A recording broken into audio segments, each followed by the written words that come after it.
When it comes to endogenously created experiences, have you ever looked into what people experience doing Kundalini yoga? Yeah.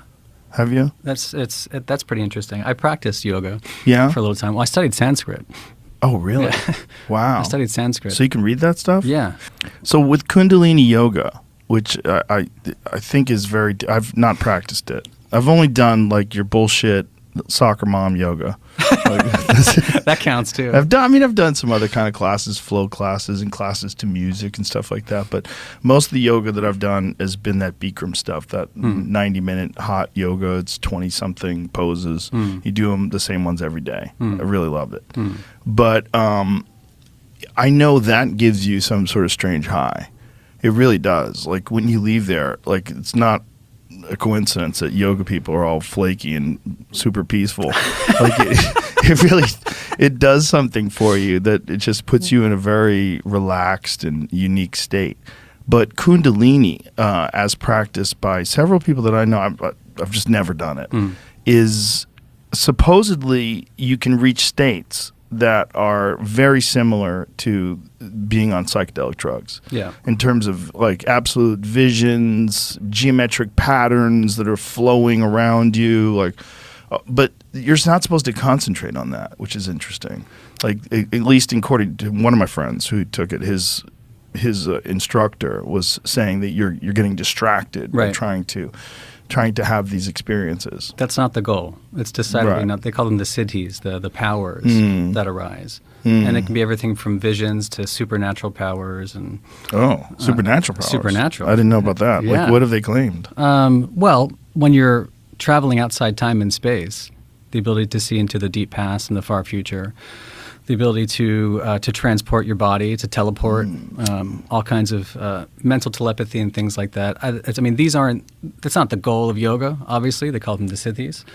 But it happens. Does it, though? Well, sure. We have lots of literature that attests to it. 8 classical siddhis. Anima, the ability to reduce one's body to the size of an atom. That's a superpower. Yeah. Mahima, the ability to expand one's body to an infinitely large size. Lagima, the ability to become weightless or lighter than air. Garima, the ability to become heavy or dense. And Prapti, the ability to realize whatever one desires. That one seems like a problem.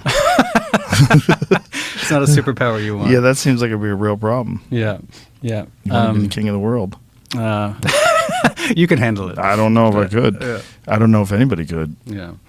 And that's kind of the whole point, is that you're talking, what you just talked about is the way the ego gets in the way it steps into this river, right? So in all these spiritual practices, it's supposed to be about the deflation of the ego. And so if you're going through these spiritual exercises and these praxis and these disciplines, and your ego is still very much intact, then when the superpowers arise, what do you do with them? I think that's the dangerous part of any spiritual discipline. It's the dangerous part of psychedelics, for sure. Yeah. Because you get this dramatic insight into the nature of yourself and maybe the underlying structure of the cosmos, and all of a sudden you think you're all-knowing, right, and maybe all-powerful. Well, also you sort of espouse that to others who haven't experienced it, and there's like the guru thing that happens, which I think is really problematic for Western people. For whatever reason, there's a lot of, especially men in Western culture, that get involved in those things, and then they become leaders, and they're semi-cult leaders. You know?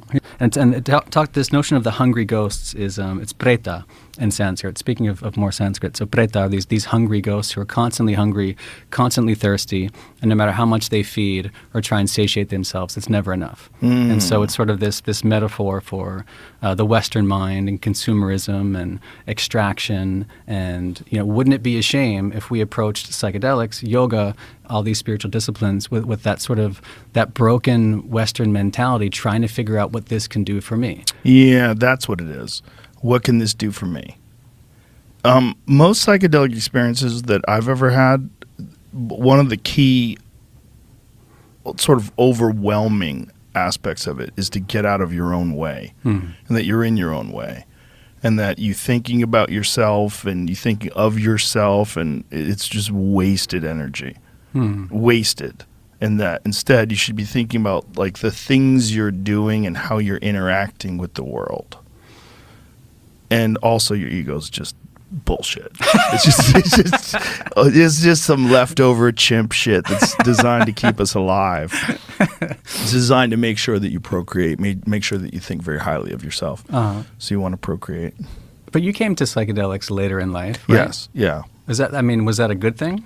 Yeah, probably, because I made a lot of mistakes, and you learn from that. Like you do need mistakes in life, and you also need to understand what it's like to be very stupid, very foolish, and young and brash, and then also older and more experienced, but still know nothing.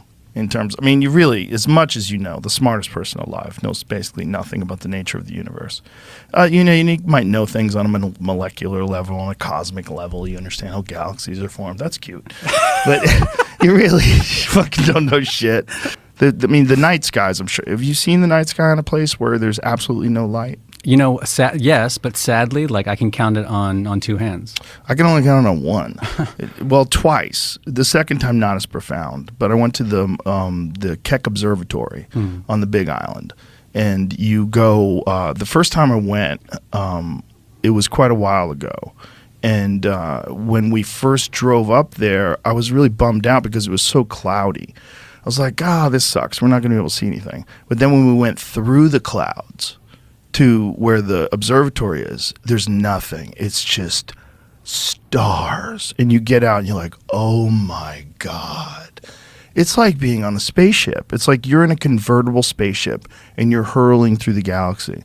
Because what they've done on the Big Island is pretty profound. They put these lights, the street lights are, a type of light that doesn't expand outward. What is it called? What are those lights called, Jamie? You're a photographer. Diffused. Yeah, that's right. Thank you. Diffused lighting. So diffused lighting all throughout the Big Island, so it doesn't fuck with the light pollution issue that you get when you're trying to look at the real sky. So even though there is light from these, streets and all that, it doesn't affect it. When you're way up there, it's a couple hours drive from the shore. And you get up there, and it's just the one time that I went there, and I guess this is about 20 years ago. The one time I went there was just like, oh my God. Just, oh my God. Like, you can't believe it.